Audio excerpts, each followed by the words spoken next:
La reine Elisabeth II avait invité 10 photographes à Buckingham Palace lors de son jubilé d'or. Le photographe était chargé de faire de nouveaux portraits. Un photographe raconte pourquoi la reine a refusé sa proposition de photo entre son couronnement et sa mort, qui a eu lieu le 8 septembre dernier à Balmoral, en Écosse. La reine d'Angleterre a été photographiée des centaines de milliers de fois à travers le monde.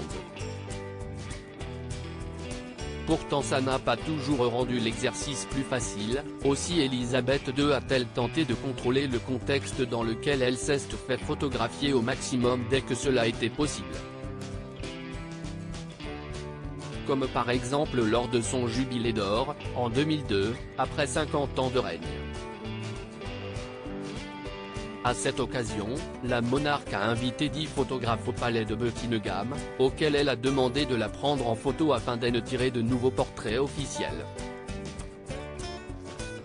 Parmi ces photographes, John Rekin Waddell, dit Rekin, qui s'est récemment confié sur ce moment historique dans le podcast Theories Twiggy.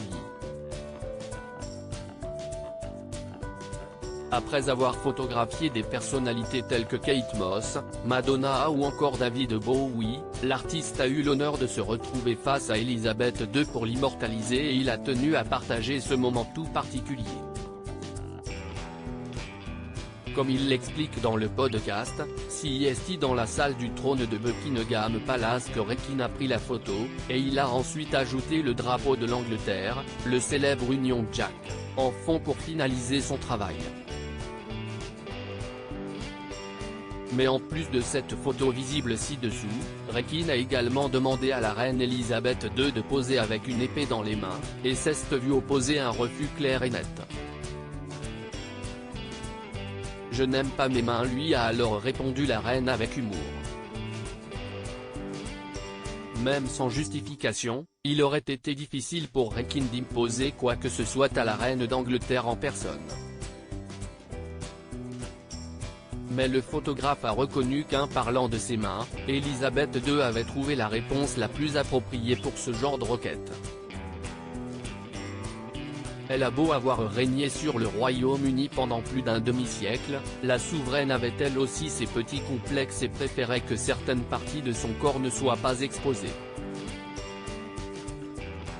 Pourtant Rekin a quand même réussi, sans cliché de la reine tenant une épée, à faire une des photos les plus réussies de la session.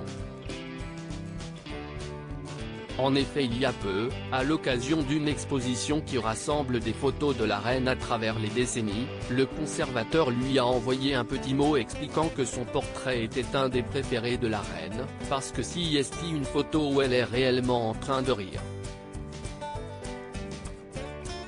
Rekin, elle était tellement intelligente, de quoi lui laisser des souvenirs impérissables d'une femme devenue un personnage historique pour le monde entier. Je n'ai jamais ressenti une aura comme la sienne. Elle était si amusante, dès qu'elle est arrivée dans la pièce. Ce que j'ai adoré, c'est qu'elle était tellement intelligente et tout ce qu'elle disait avait quelque chose de surprenant. C'était vraiment incroyable.